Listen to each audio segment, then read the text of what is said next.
All right. Stop recording.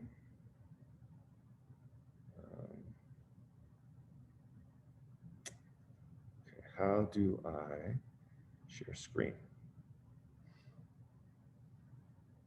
You.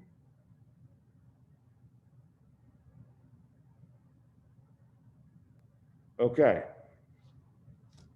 Now,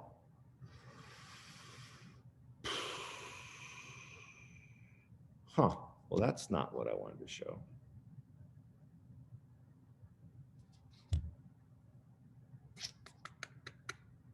How's that going to work? Is that going to work? Just a couple minutes. I guess I can use the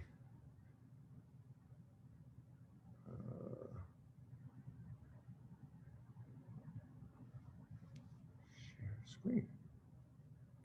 My screen include notifications. Okay, fine.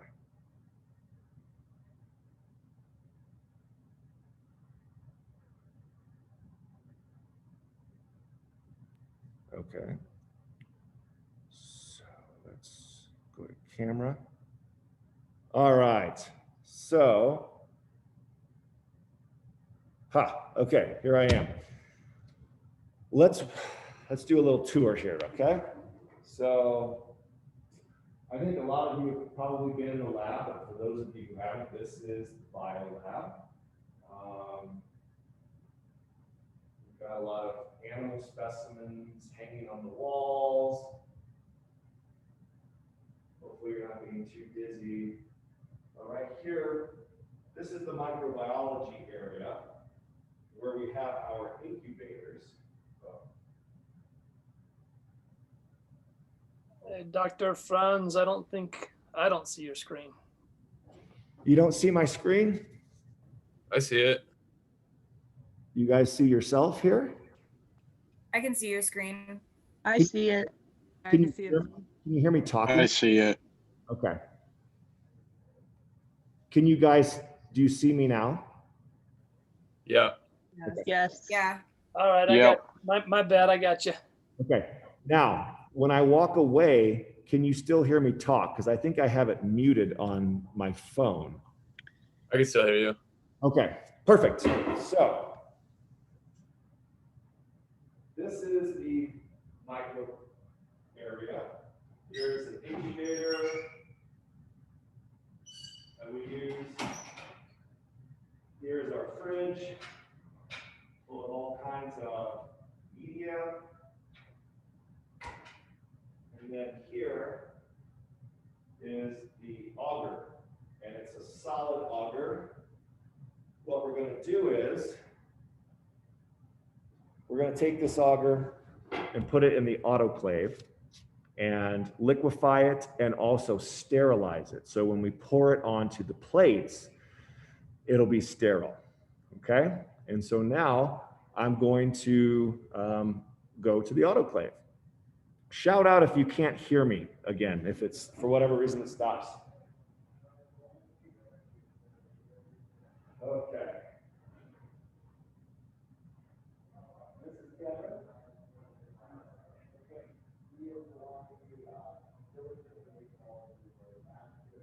Yeah, we definitely can't hear that.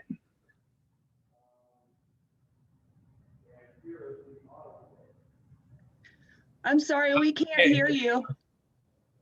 Okay. I think you need to like bring your computer with you or something. Oh, technology. Okay. So, can you hear me now? Yes. Yes. This Yeah. is Kevin. This is the lab manager who makes all of your kits for you. So big round of applause to Kevin for being awesome. And this right here is the autoclave. And actually, so you don't have to touch my phone, why don't you do the autoclave? Okay. And I'll talk them through it. Sound good? Yeah. Okay.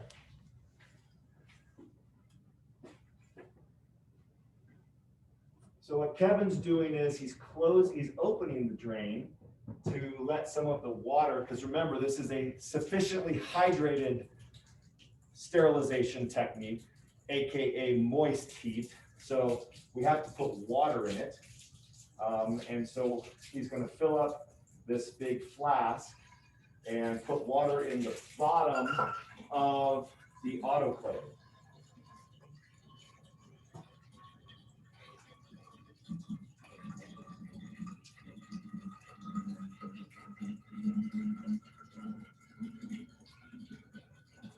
Now this right here, this is called autoclave tape. What this does is, when it reaches a certain temperature, the white lines turn black. And that's how you know the autoclave has actually reached the temperature that it's supposed to, okay? It's a good, like, second safety mechanism to make sure that your autoclave is working properly. All right, so he's filled up the water kind of to the lip of the outer rim of the autoclave. He closes the drain, and then now he's going to put just a little piece of tape on there. He also cracked the lid and loosened the lid a little bit, which is good because an autoclave doesn't just do heat. What else does it do? Steam? Steam, yes. And Pressure. Pressure. pressure. So if that cap is on there tight, it could explode the bottle, right? So the tape is on there, the cap is loosened, the water's in, and now he's going to close the hatch. Okay. He's going to set it to 20 minutes. And we're going to do a slow, if you look here, you can see there's fast, and then in parentheses, instruments, and then another setting, slow, for liquids. Anybody know why you would have that setting and why it would be fast for instruments?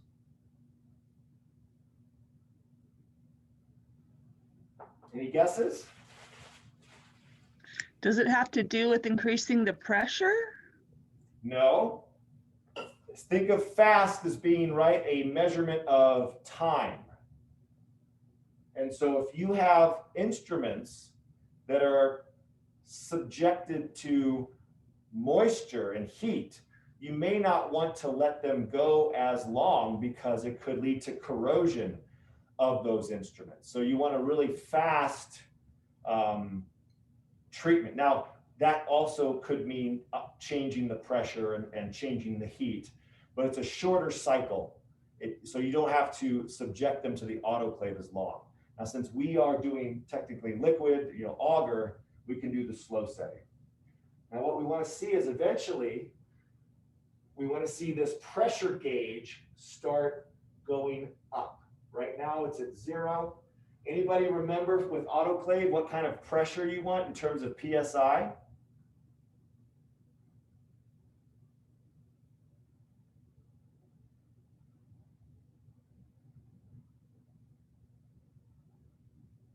Quick, check your notes.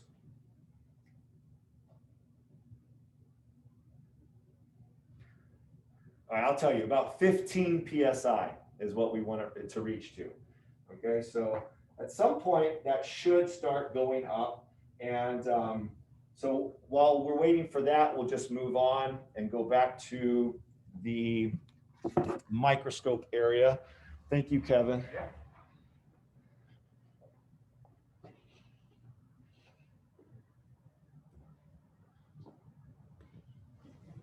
All right. I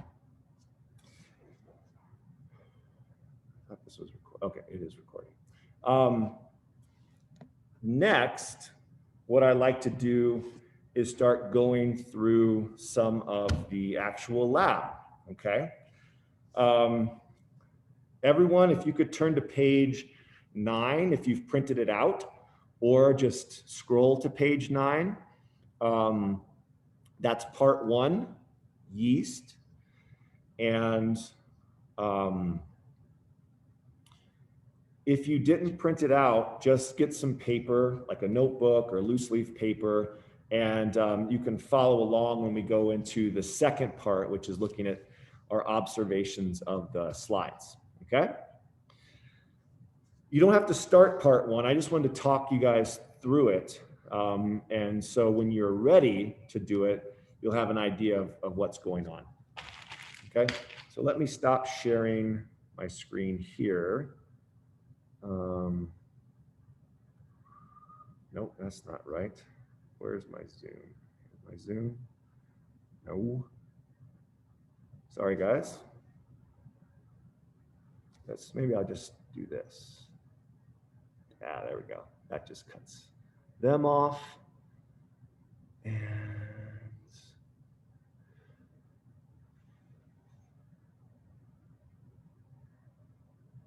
okay.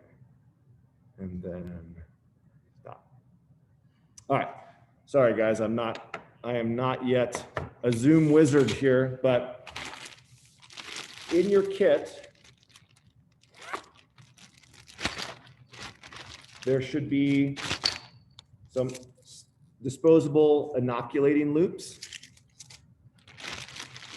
You should have some grapes. You don't want to wash these grapes off, actually, because the film on the outside of those grapes, that's called the bloom. And that film is to protect the fruit from microbes. It's their self-defense. It's their waxy outer layer. However, because it is their defense against microbes, that's where all the yeast and other fungi and bacteria are hanging out. And so when you ferment, it's already got everything it needs on the outside of the grape, especially if it hasn't been bought at a store and been rinsed a bunch of times. And look, these don't look like they've been rinsed too thoroughly, so I think they should work. There's also a couple tubes of grape juice that you have in there. We're going to be making essentially wine, although don't drink this. There is a tube of Candida albicans. That is a yeast,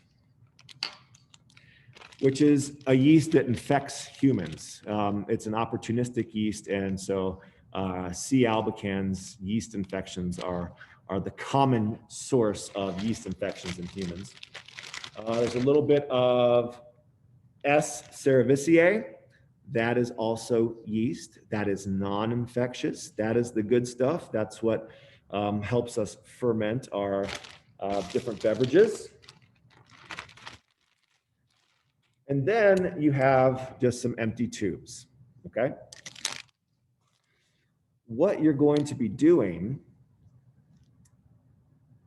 is, let me get to part one.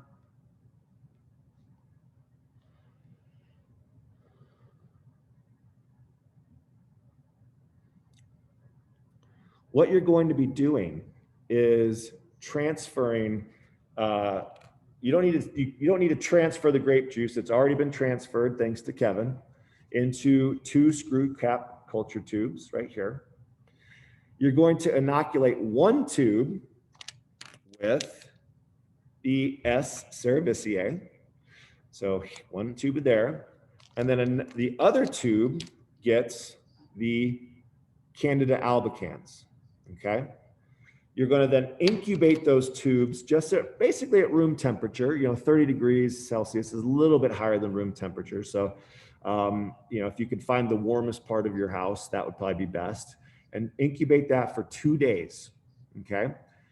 Then after the 2 days, and again, you don't have to start it today because it's not, it's not a very long protocol. If you want to wait a day or 2, that's fine. We won't discuss this stuff till after the Thanksgiving break. Before you remove the caps, you want to look for the presence of bubbles, because bubbles are an indication that fermentation happened, because the bubbles are CO2, right? So when you have sparkling wine or beer or kombucha, the effervescence, the bubbliness of that comes from the CO2, which is breaking down the sugars. The yeast breaking down the sugars. Okay, so you want to observe those 2 tubes and see if one of them has bubbles, or both of them have bubbles, or none of them have bubbles. Then open the tube carefully and just kind of waft it a little bit toward your nose in order to see if you can detect the scent or odor of alcohol, okay? Again, don't drink it, but just see if it kind of has an alcohol odor to it, and then record those observations later on in the lab manual. Okay, pretty straightforward, right? We're just gonna see if we can get fermentation to happen. The second part of the lab is to look at the effects of pasteurization. Now remember, what is pasteurization? It's not autoclaving, because that would kill off everything. Pasteurization is less heat, shorter period of time, in order to kill off a lot of the microbes so that you have microbiostasis, right? And so what we're going to do is you're going to gently rinse the grapes under cold water. Don't rub them or scrub them. We don't want to wash off that kind of waxy coating, okay? And then cut the grapes into pieces small enough that you can fit into this tube, okay? And then, and that I mean, it says 2 to 3 grapes. It kind of depends on the size of the grape. So you just see how much you can fit in there. Then you want to label the screw caps 1, 2, and 3. Mash up the grapes with, it says a glass stirring rod, but just use whatever you can to fit down in there. If you have a chopstick or, you know, some kind of crochet needle, I don't know, just to kind of mash it up a little bit. And then you're going to loosen the caps of 1 and 2, just slightly, not so that they pop off. And you're going to put them into some boiling water. Okay, so just on your stove, get a small pan, and you don't want to submerge them completely because the tubes are going to be cracked a little bit. Ideally, you can have something like this, right? Where in the lab, we would have a hot plate, we'd have a beaker. Just improvise, do what you can so that we can boil these in water for a little bit, okay? You don't need to do it long. Once you add the tubes to the boiling water, turn off the heat and let it incubate for 5 minutes. Okay, so you're not actually boiling, the water isn't a roiling boil while the tubes are in there. After 5 minutes, place under cold water to cool off the tubes and wait for them to significantly cool back down to room temperature, because we are going to inoculate them with some more of your S. cerevisiae. If it's too hot still, it'll kill the yeast. So we want to cool down these tubes sufficiently. Only add the yeast to 1 tube. Then close it off and incubate for 2 days, okay? And what you'll have is you'll have 3 tubes. All of them have grapes. 2 of them have been pasteurized. 1 of them hasn't. Of the 2, 1 gets re-inoculated with yeast. The other one doesn't. And then we'll compare after 2 days the presence of bubbles and the odor of alcohol to see if it's there or not, okay? And hopefully you guys are already coming up with some hypotheses just talking about this of what you think will happen. All right. Any questions on that, guys?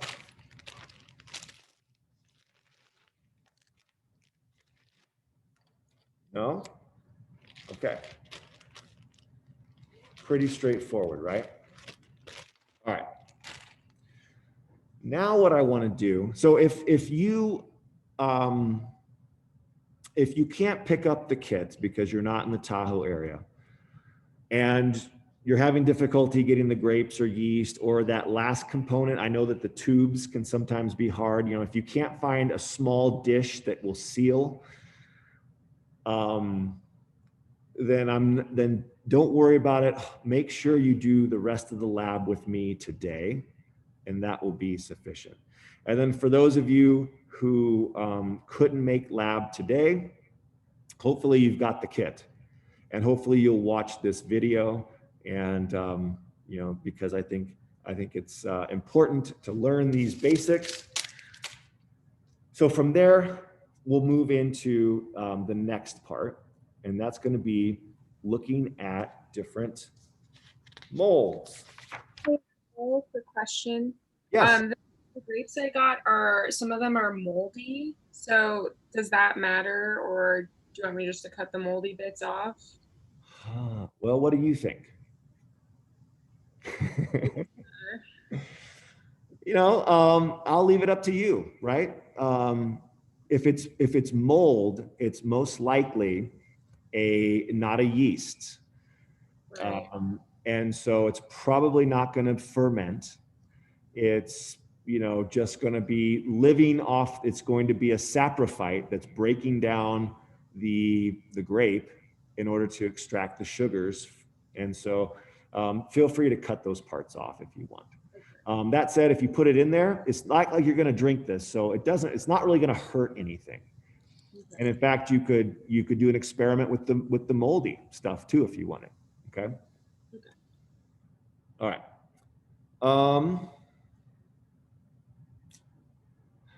Oops. No. How do I get back to my Zoom on my phone? There we go. No, there we go. Hey Carl, do you have any recommendations for like cutting the grapes? Like if we cut it into smaller pieces, we're probably gonna get better results. No, I think you just cut them in pieces to fit into the tube and then mash it up. Okay. Now, if you don't have anything that you can fit into that tube to mash it up, I mean, you could probably use the more blunt end of this inoculating loop to mash it up too. So really just cutting it up is just so that you can fit it in the tube.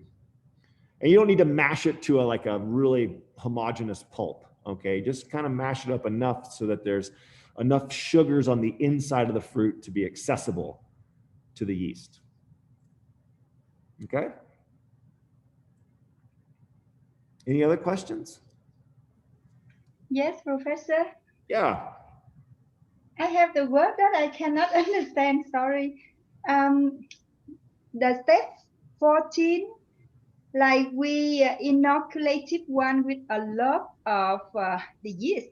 So I don't know, what does this mean with a loop?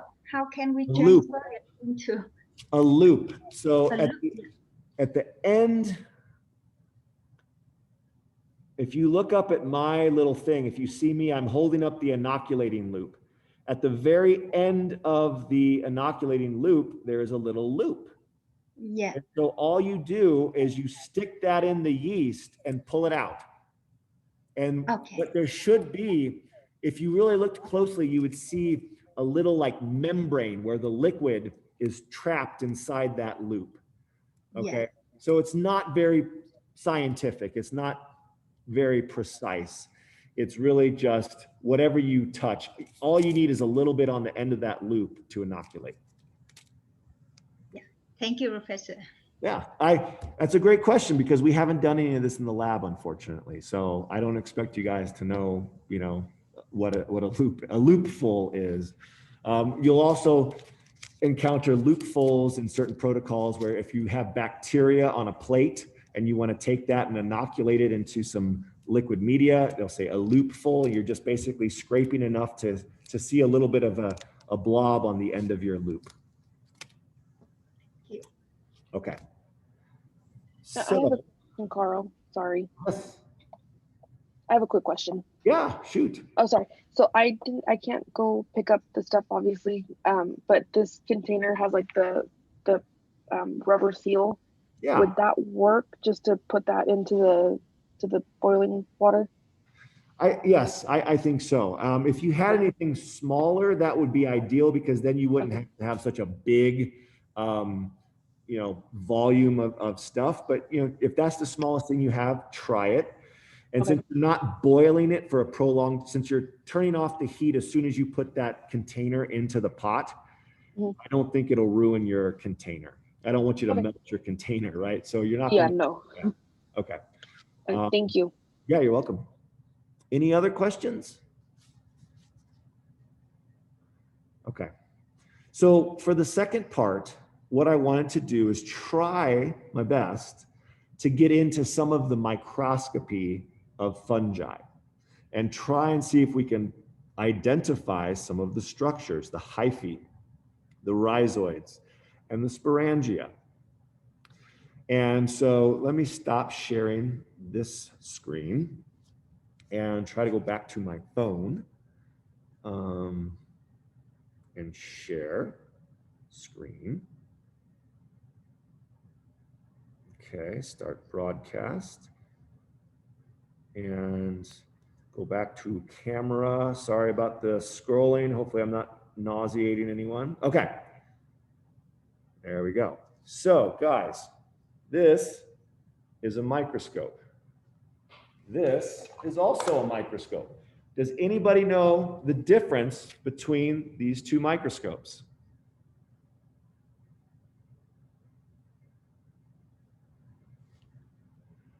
Okay, hint, this is what's on this microscope, and this is what we put on this microscope.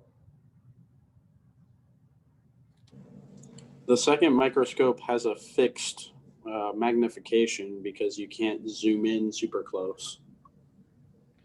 Yes, so it's not completely fixed. You can zoom to some degree, which I'll show you, but for the most part, it's called a dissection microscope. It's for looking at very low magnification. You cannot, it doesn't have really an objective that you can change. So you're right, Philip. This first one is a compound microscope. It has the things that we talked about at the beginning of the quarter. It has these objectives that are on the turret. You never want to change from one objective to the next by moving the objective. You want to use the turret because these are very expensive objectives and we want to be very gentle with them. Yes, let me get this one out. You can unscrew them for cleaning because some of these objectives you can use oil immersion. You guys remember oil immersion? Why do we do oil immersion?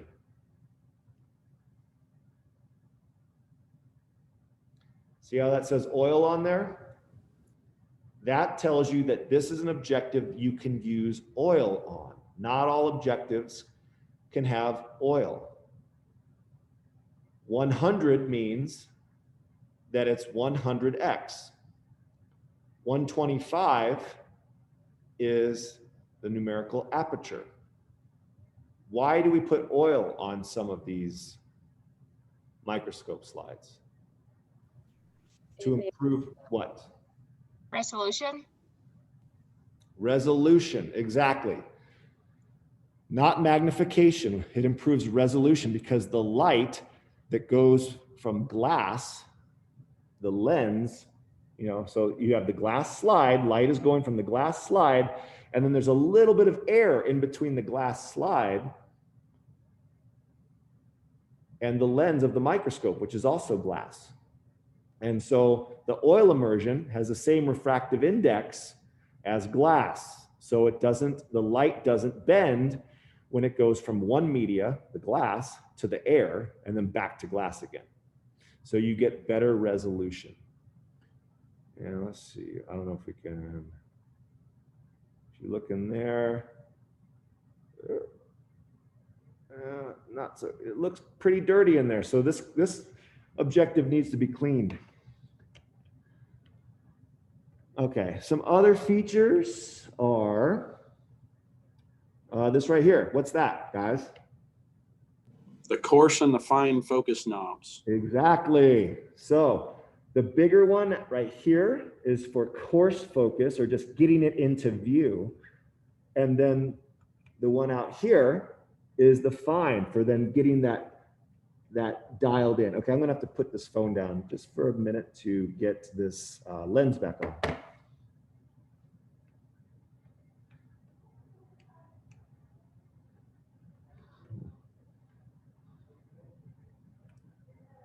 That's tricky.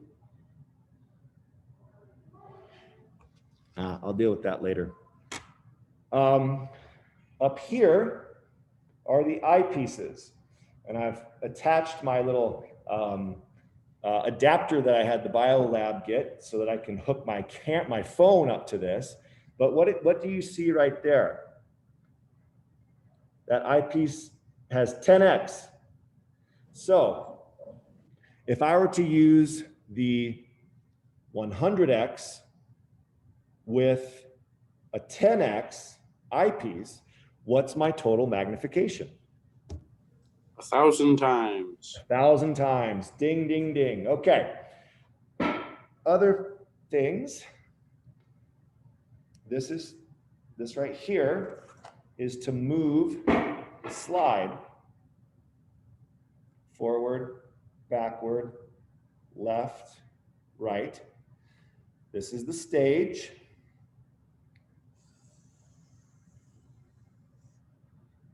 This right here is the condenser. So you can change the way the light moves through the microscope by moving that condenser. You can also move the condenser up and down by turning this knob here. And it gives you a different way to look at the sample, if it's stained or if it's not stained. And it lets you see things that are not stained without having to go into phase contrast and differential interfering contrast, the things that we talked about, but didn't get to do. This adjusts the amount of light, the light intensity, and that's the basics of the microscope. Now I'm going to try and align this up.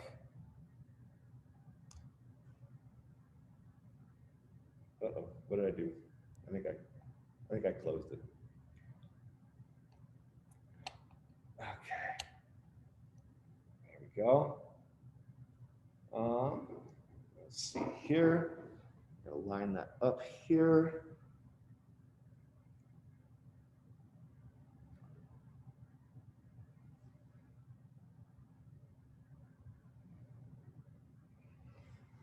What do you guys see? Am I not sharing that anymore? I think I'm not. Okay. So let's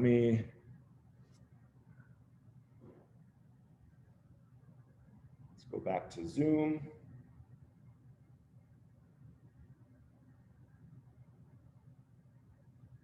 Oh, okay.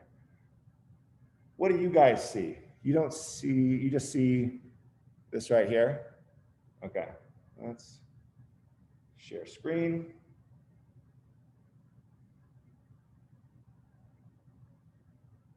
All right. Sorry, here we go. Voila, okay. Now we're starting to get somewhere. Let me move this here. Beautiful. All right. It's always good to find something at the lowest magnification first. In this case, we're at 4x, and then move your way to a higher magnification. The first protocol is asking to look at the plate of rhizopus. Rhizopus is also called black bread mold because that's the stuff that grows typically on bread once you've had it past its point of being mold free. And so since I've already spent this time hooking up the camera to the compound microscope, let's skip over that part right for now and go to page 12, which is examining a slide of rhizopus under the microscope and see what we can find. We're looking for the sporangiophores, the sporangia, and the spores. Now, when you guys read over the introduction, does anybody know what these different anatomical structures are?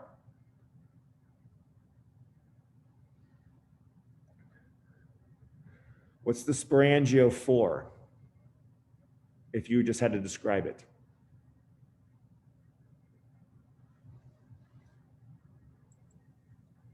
Capsule that extends. from the sporangiophore? Yeah, That's would that be the sporangia? Yes. So the sporangiophore, Ryan, is the stalk-like thing. And then at the end of that is the capsule. That's called the sporangia. And then the spores are going to be these little tiny dots that make up the sporangia. Okay, so if we're looking at this image here, these long stalk-like structures are going to be your sporangiophores. And then this dot here is the sporangia. Now it's hard at this magnification to see the spores. So let's see if we can go up again to now we're at 45x. Let me just focus. I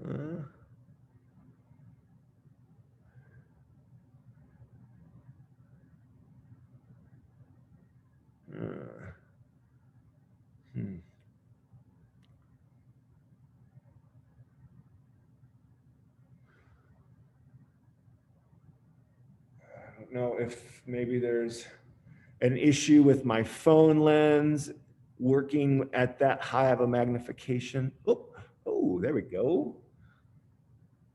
Now we just got to find a sporangia. This is the sporangiophore.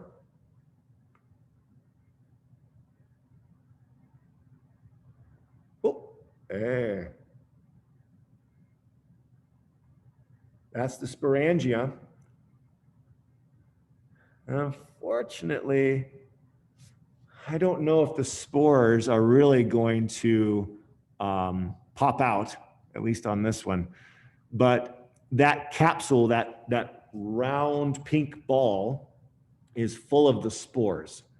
And at some point that capsule will open and release the spores into the environment for either asexual or sexual reproduction. Let me go back down and see if we can now go into the reproductive anatomy. Okay. So if you were going to sketch these, the sporangiophore, again, would be the long stalk-like projections. The sporangia would be the capsule or the ball at the end of it. And then there would be, if we had better resolution, there'd be little dots in the sporangia that are the spores. Sorry, I thought you said at first that those dots were the spores, but that's actually the sporangia. Yes. So if you look at this lower magnification, if you look at this red dot here, that whole thing is full of spores. That is the sporangia that is going to be containing, it's like a sac, and it's containing all the spores. So what you're seeing, for instance, here, that long, what the needle is pointing to is the sporangiophore, the stalk that grows up. And then at the end of that stalk is the sporangia, this dot here. And then inside that sporangia are the little spores.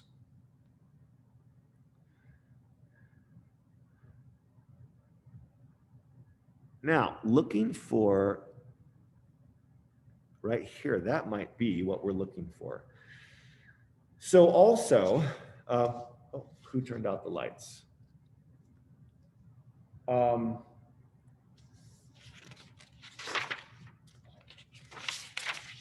Next, the next section is looking, thanks Kevin, at the different sexual structures of this fungi. And so that's going to be, if you guys look at page 6, that is a little diagram I made looking at the life cycle. And so if you look in the upper left, you see the sporangium, and then if you look at, there's a couple diagrams with the sporangiophore. And if you look at the bottom left side, you'll see gammatangium. okay? That's what happens when the hyphae, which are like kind of analogous to roots in a plant, when the hyphae come together, after the spores have been released, they turn into these hyphae. When the hyphae of one fungus comes into contact with the hyphae of another fungus, then you get a meeting, a union, and that is the gametangium. And I'm thinking that this might be, at my pointer, a gametangium, because I see two kind of bulbous structures together. But let's focus in on that and see if we can get some better resolution. Yeah, okay.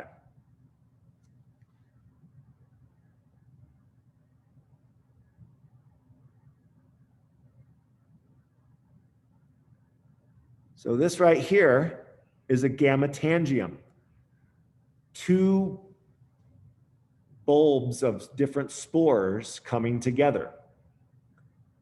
This one right here, this might also be a gametangium.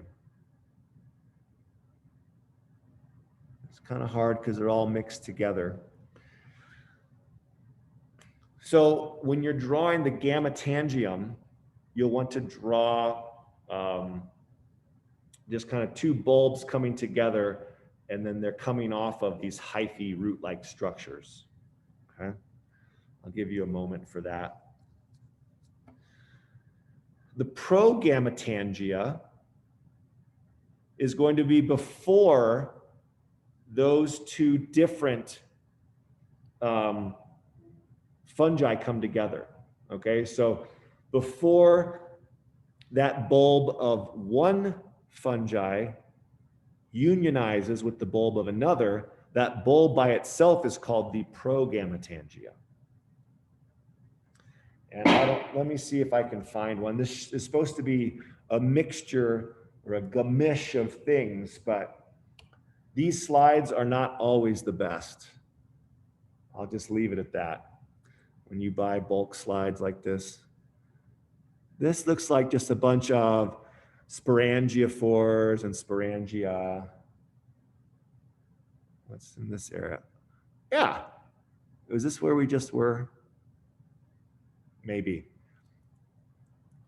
I think that this is a gametangia right here. This is probably also a gametangia right here. I'm not seeing any progametangia. So if we don't see any progametangia, just again, draw a picture of what one of those would look like by itself. What's up here? It's kind of messy. But again, I think this is going to be gametangia again.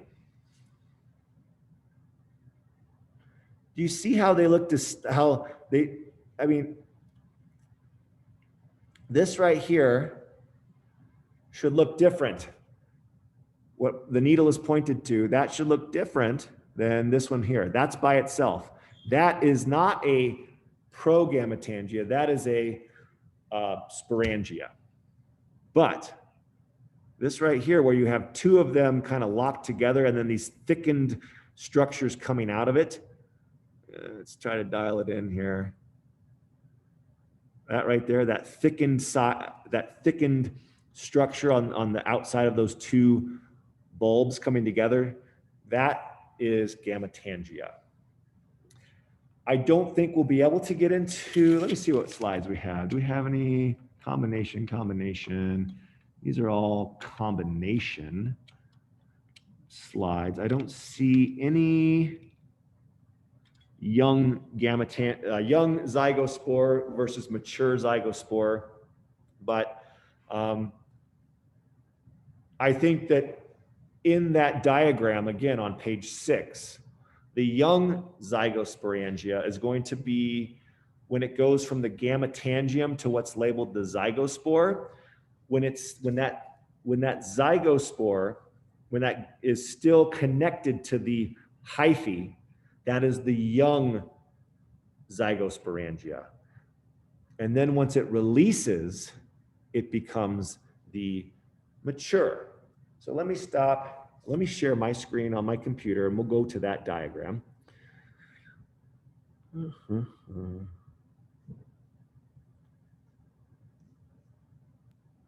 And we'll talk through it here.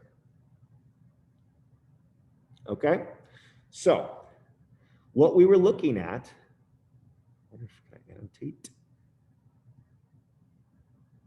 what we were looking at were a bunch of sporangiophores with this capsule on the top, or that bulb, called a sporangium, or many of them are sporangia. This capsule will burst, and then you will have sporangia spores. Those are, or just spores for short, okay? So for page 12, number 3, if you're going to draw sporangiophores, sporangia, and spores, it's going to be this first part right here.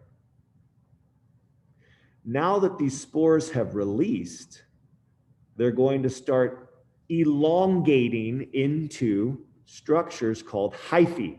They're root-like looking in appearance, and they have all of these nuclei inside of them. If it is asexual selection, meaning it doesn't need a partner, that hyphae will then go on to just continue to develop back into the sporangiophore and form a sporangia and release spores, and the cycle completes itself. But if that hyphae happens to come into proximity to a hyphae of a different fungal individual, and that's represented as blue, meaning it's just a different, it's not a clone, it's a different individual, then these bulbs that come off that contain these nuclei, part of this hyphae, will come together and they will have a union into a gametangium. Okay? And now this is sexual selection, or sexual reproduction, really. Once they become into a union, they will then fuse, and the nuclei, the red nuclei and the blue nuclei, will fuse. And you can't, it's not very good resolution here. Let's see if I can. But what you're supposed to see, they just look purple. But oh, now I got out of my drawing here. But what you're supposed to see is that they're mixed together. So the red nuclei, the blue nuclei mixed together, that is the young zygosporangia. From there, it's released from the hyphae. So it sheds these hyphae structures, and now you have the mature zygosporangia that will then sprout a zygophore right here with a sporangia on top. Okay? Pretty cool, I think. These guys can go either way, and it gets the same result. And of course, it's better sometimes for sexual reproduction, because then you get genetic diversity so that you're more adaptable to certain conditions in the environment that might select a slightly different genome.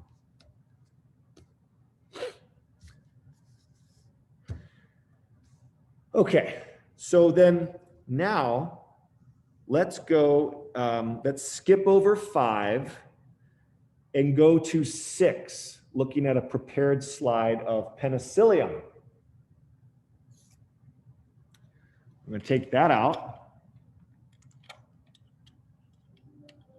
and find penicillium. What are we looking for? Hyphae, conidiophores, and conidia chains. Any questions so far, guys?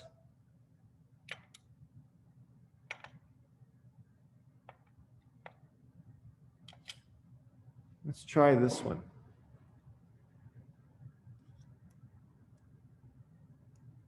Come on down. Why is that like that? That's good. Okay, I'm just getting the slide in place.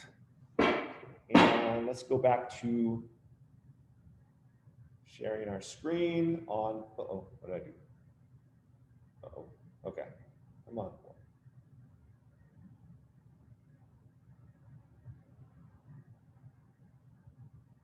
There we go. Huh. Okay. You cannot, oh, I see. I have to stop sharing on my laptop. Wow. Okay, there we go. Now let's try it. Sorry guys, I wish this was a little more seamless, but alas, it is not. Okay.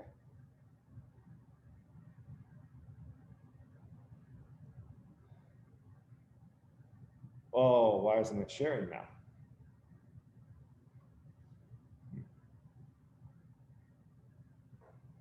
Interesting. Let's try that again. Sorry.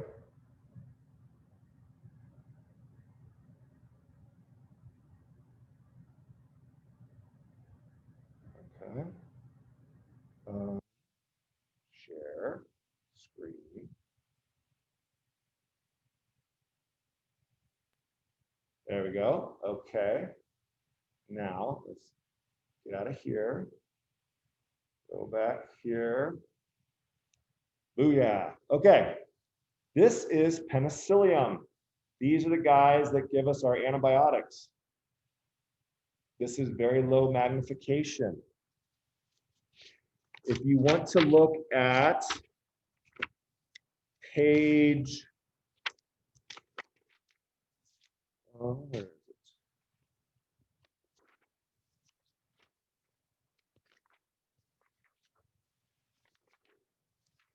You want to look at page 7.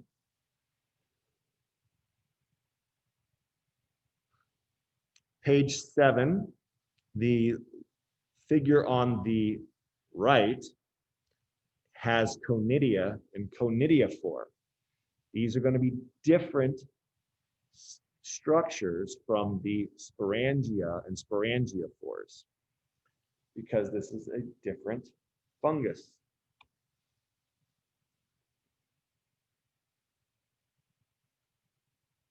Zoom in a little bit and see here what's.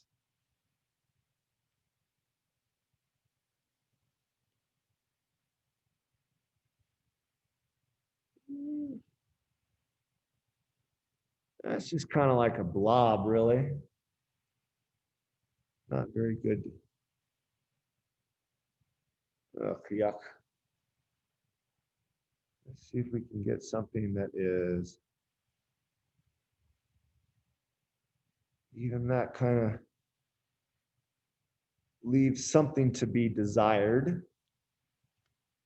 Let's go up one more here.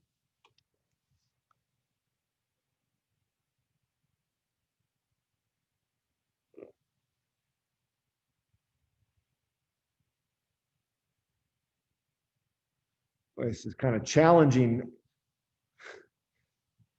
going into zooming in on the magnification and getting it right on my phone and then getting that right on Zoom. That's a lot of like multitasking here. So may not, we'll see if it works. I don't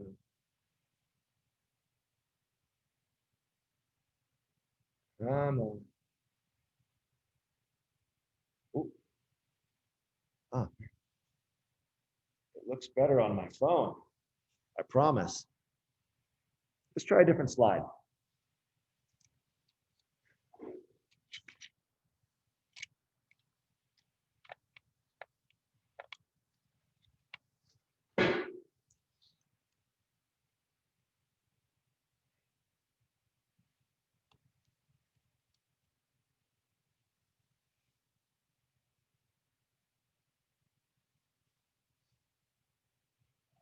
Ugh.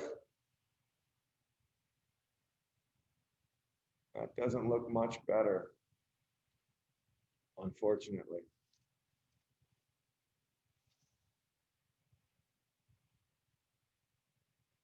Ooh, maybe you're right. So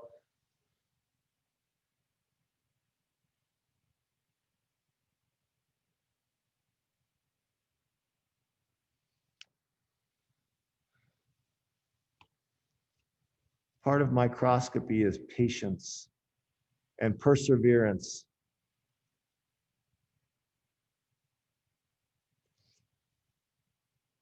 All right, let's go this way. Where are you? Oh, it's not going to work that way.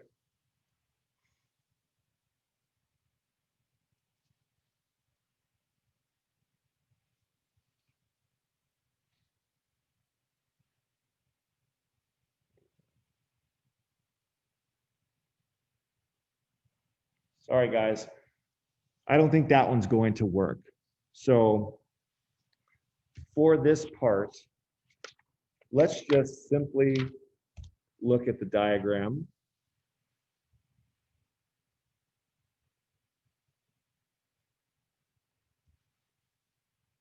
Right here. So in addition to sporangia and sporangiophores, you can have an ascus or an ascospore, and that is an ascus is like a sac. So the ascus doesn't have any stalk. Okay, there's no ascophore, not spore, no ascophore. So those are the three main structure varieties in these fungi. You have the sporangia, which has a stalk. You have the ascus, which has no stalk. And then you have the conidia, which also has a stalk. But there are these chains, okay, right here. So unlike the sporangia, which had just one single capsule at the end, the conidia are going to be on this conidiophore, a stalk, but have a bunch of them. And then inside that, you have your spores that get released. Okay.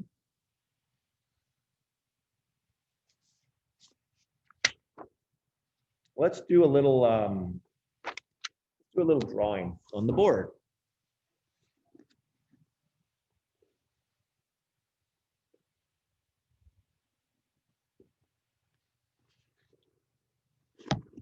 Okay.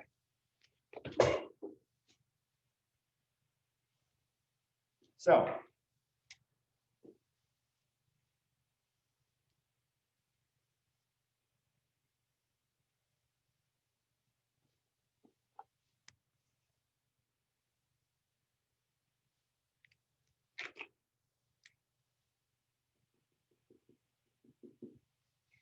what is this going to be? Can you see it?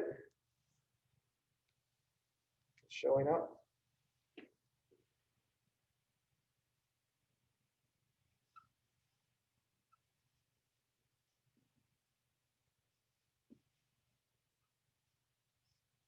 Sporangiophore. I should kind of see. That's a terrible marker. Let me see if I got a better one.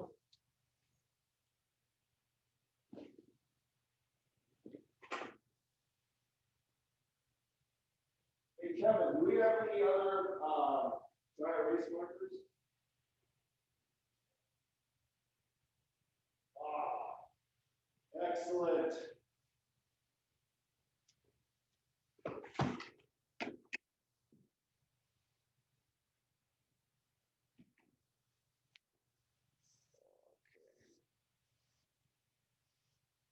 That's better. Okay.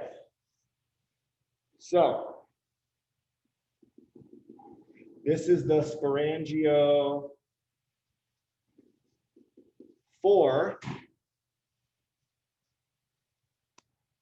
This is the sporangia or sporangium because there's just one. And these little dots are the spores. That's one type. Another type is the ascus. right? It's a sac. And there's no stalk to it. The final one is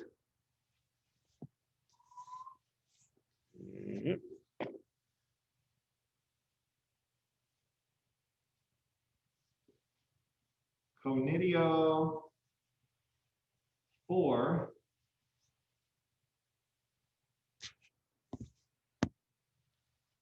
and then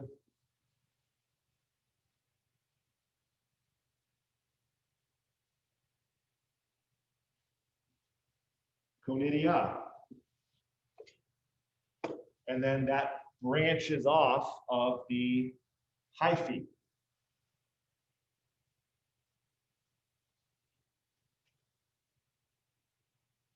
Okay, so black, purple, blue. Those are the three main types that we see, and those are going to be what we're going to talk about after Thanksgiving break. Okay, I'm going to leave this up here, and I'm going to go try to connect my phone to the dissection microscope or the stereo microscope so that we can look at some more macroscopic structures. Okay, I'll be right back.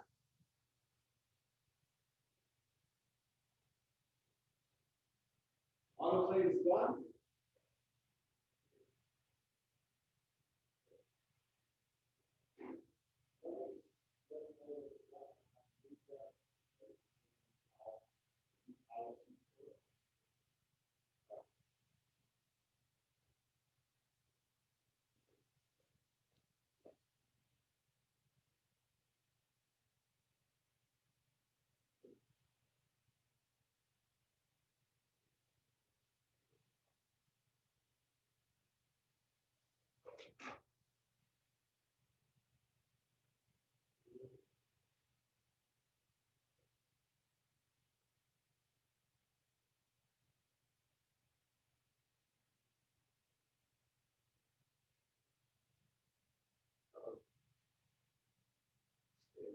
There we go.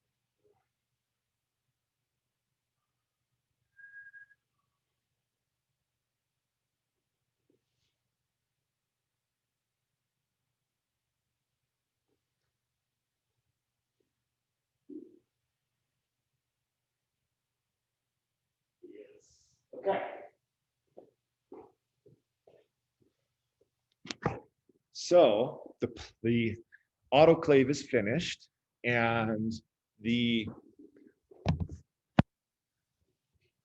auger is cooling down a little bit. You want it to cool down to about 50 degrees Celsius, because that way it's still a liquid, but not so hot that when you pour it into the plate, it releases steam, and then you get a bunch of condensation in your plate, okay? So we're just waiting for it to cool down a little bit, and then I'll have Kevin pour a plate or two for you to show you how it's done, okay? Let's go back now to page 11, and we're going to be looking at Rhizopus mold. Okay, this is what it looks like macroscopically. This is a plate, it's sealed, and so let me try to get my phone hooked up again, and then we'll get to work on that. Okay, there we go. That's kind of stuff like that. Uh-oh, I'm back. Where'd you go?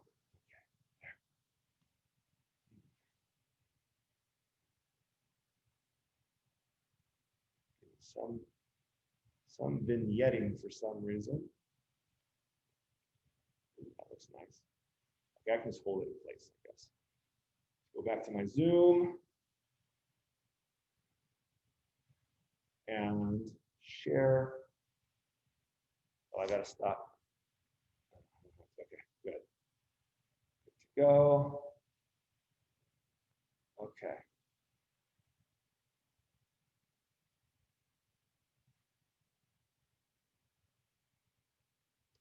Voila. Okay.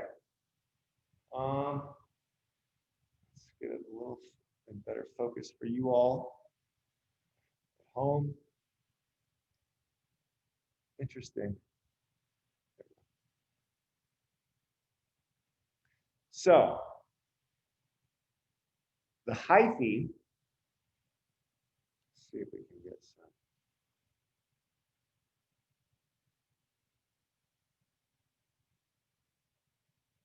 So this right here, any guesses on what we are seeing here out of those three? Hyphae, rhizoids, and sporangia.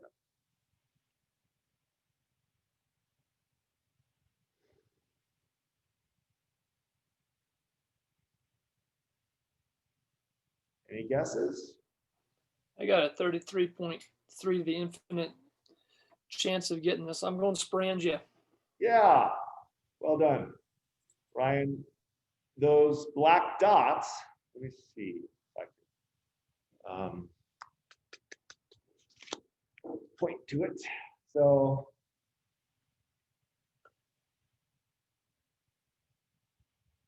that's not going to be fine.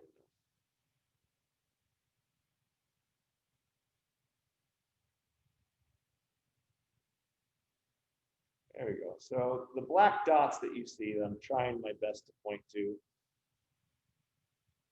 those are the sporangia.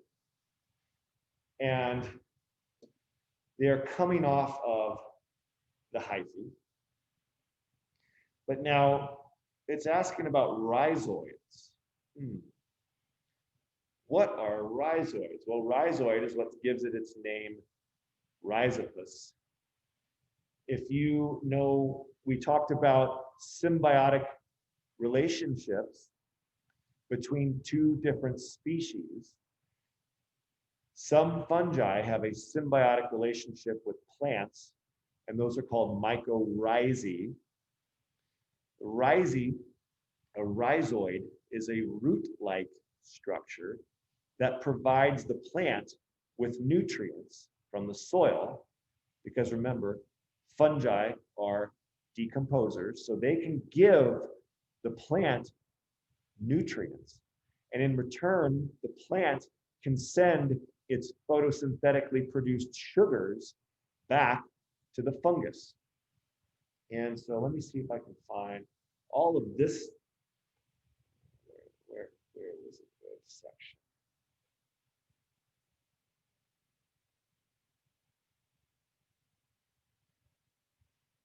So these brown-like stalks that are directly connected to the sporangia are going to be like the hyphae, and then this mesh here. I don't know if you can know how well that's turning out on your end. It's much more translucent and mesh-like. They're just a huge network of different lighter in color. That's going to be the rhizoids.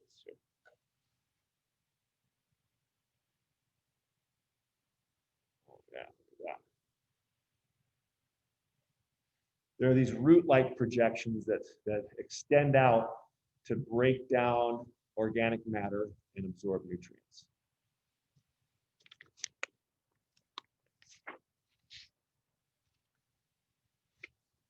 Now, so do your best. I know that this is kind of challenging, making out what I'm showing you on the microscope, but you know, if it looks just like a super mess, feel free to just look in your textbook and kind of draw the structures based on what you see there, or look it up online. That works too. Okay. Let's move on now and see what the penicillium looks like.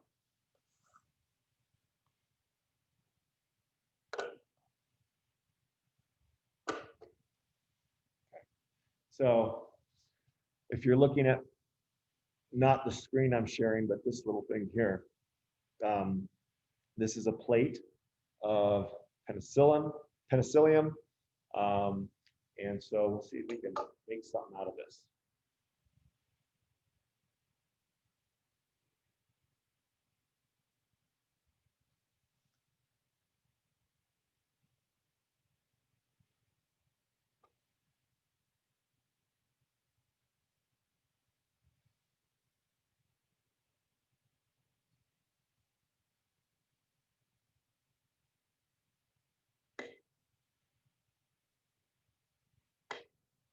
that's about as magnified as it gets, unfortunately.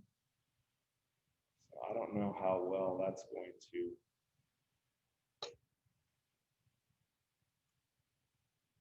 I don't know how well that's going to work, guys.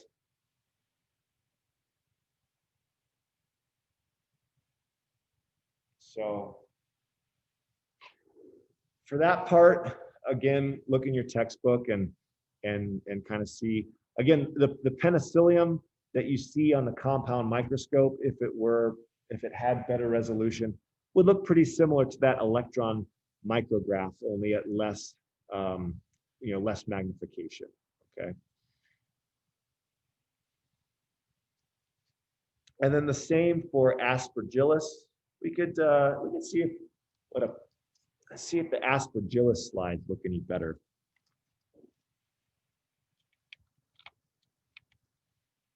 Than what the penicillium slides look like.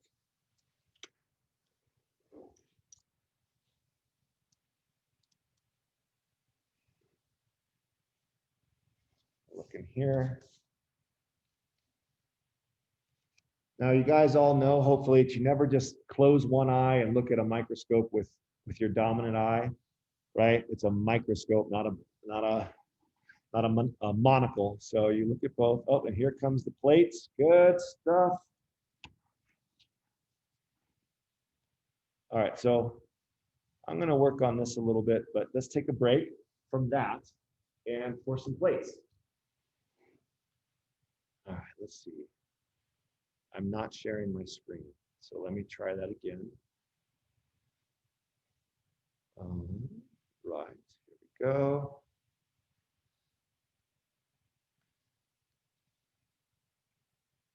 Now, there we go. Sharing. Bingo. Okay, guys.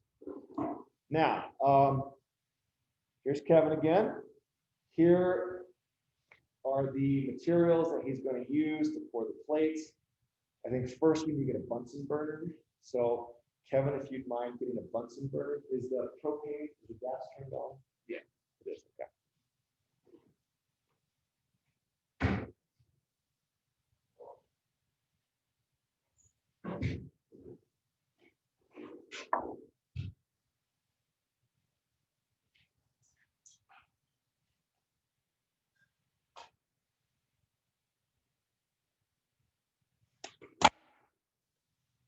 And what we would do is we would take some 10% bleach.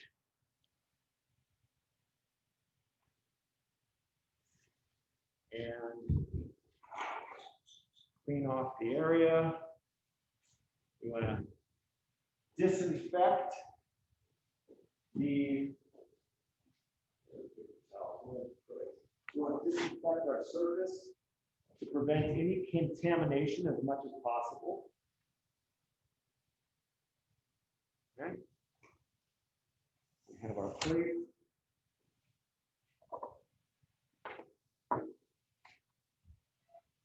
And so what Kevin's going to do is he's going to set the plates out.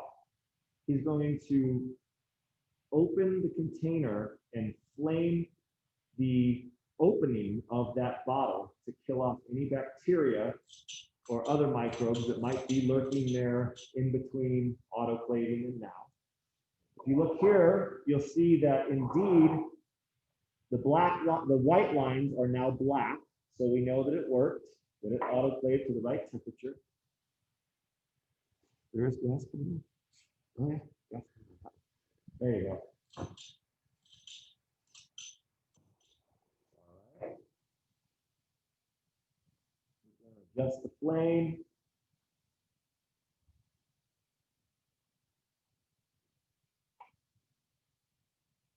You don't need it like a blowtorch for this.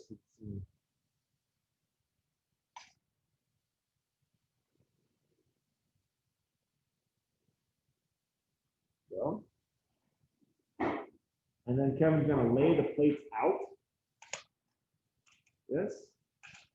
And he's going to want to keep everything kind of close to the Bunsen burner because this Bunsen burner has kind of an umbrella of protection. So remember that microbes are everywhere, right? And so they're falling down from the ceiling and they're in the air as we speak. But anything that comes and lands down in this area of the Bunsen burner, hopefully will get destroyed by the, incinerated by the Bunsen burner, okay?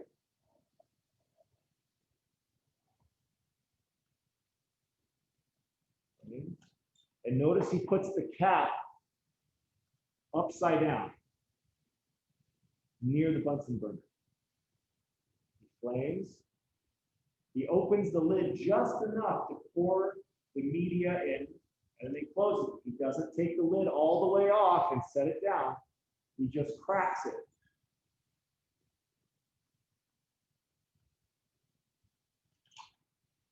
And he flames each time.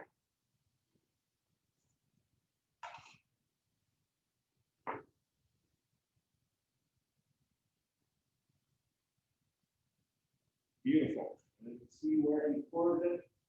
He usually pours it to where the top of the auger kind of meets where the lid overlaps on the bottom plate. And if the auger doesn't completely go to the outer edges, you can always kind of swirl it a little bit. And then we're just going to leave them be until they dry. And then we turn them upside down and put them in the fridge for longer term storage. Thanks, Kevin. That was awesome. Not his first time, right? Then what else do we have here?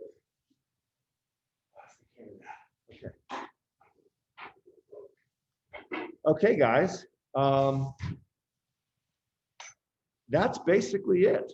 That's all I have for you today because we're about out of time, which worked out perfectly. Is there any other questions you guys have or comments, or how did this go? Did it work out okay? Despite all the technical wrangling back and forth between the laptop and the phone? Does that make sense? Okay. It did, and I am gonna say I think this is my favorite lab you've done this quarter. Well, it should be, because this is what micro should be, right? Unfortunately, we all got screwed this quarter, right? And so I think that, you know, in a better time, we'd be able to do this kind of stuff every week, 3 days a week. Unfortunately, it's not the case. I will try and see. Well, actually, no. I mean, we're pretty much done with labs because after Thanksgiving, you guys will be working on presentations. So, so we go out with a bang today. Thanks, Emily. I'm glad you enjoyed it. I agree. This was my favorite lab. Yeah, good. Yeah. I just like that I got to sit on my butt and watch you do all the work. We should do this all morning long. It's my turn. Yeah, fair enough. Good point. You know, I hope that we can return to campus at some point. We're really in a bad place right now, guys. And it looks bleak, but there's promise with the vaccines. There's light at the end of the tunnel, I think. That's just my opinion. So not too rooted in science. So, that's all we can do. But good. So fill out what you can with this lab, and you might have to look at some things online or reference your textbook to do the rest. Work on the fermentation and stuff. Hopefully that will give you guys some results. And remember, your proposals are due today, the end of the day. There's a quiz at 12, and then I'll lecture at 12:20. Okay, and then you guys are done for a week. I will also pass out, redistribute the proposals de-identified for you guys to critique and determine the strengths and the weaknesses and whether or not you think you would fund that, or if you would fund it with some minor revisions. And so, yeah, that's it for lab. Thank you guys, everyone, for showing up. Really appreciate it. And I'm glad we finally got to do this.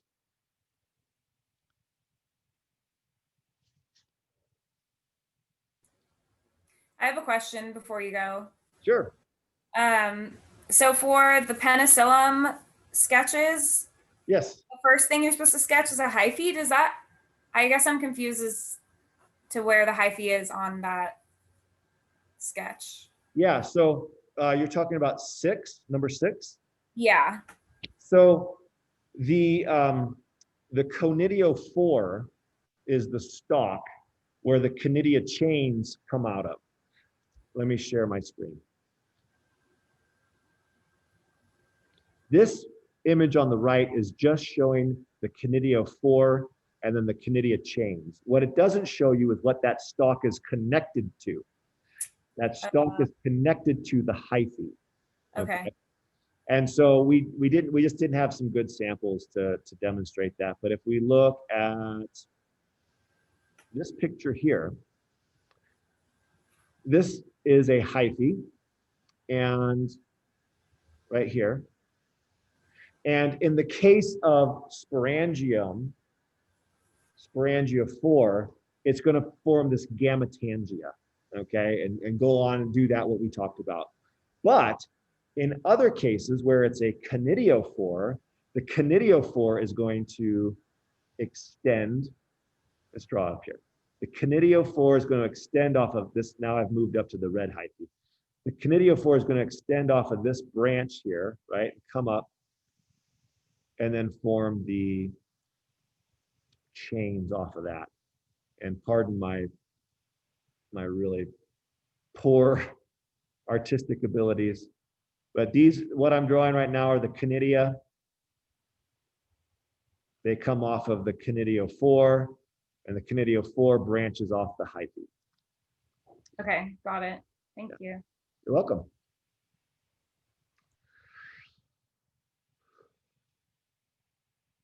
All right, guys. Any other questions before I let you go?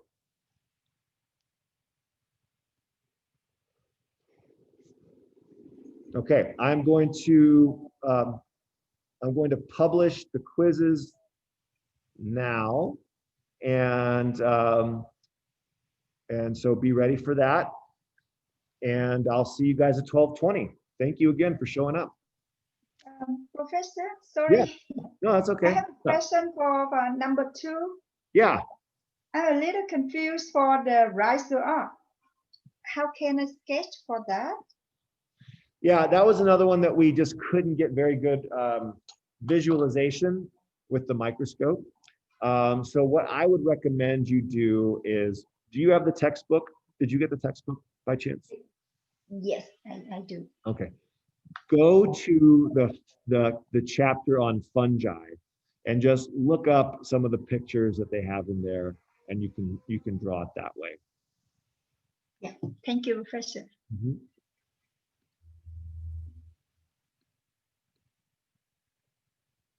Okay. Yeah. All right, guys. Well, I will see you at 12:20. Okay. Bye. Bye-bye. Thank you.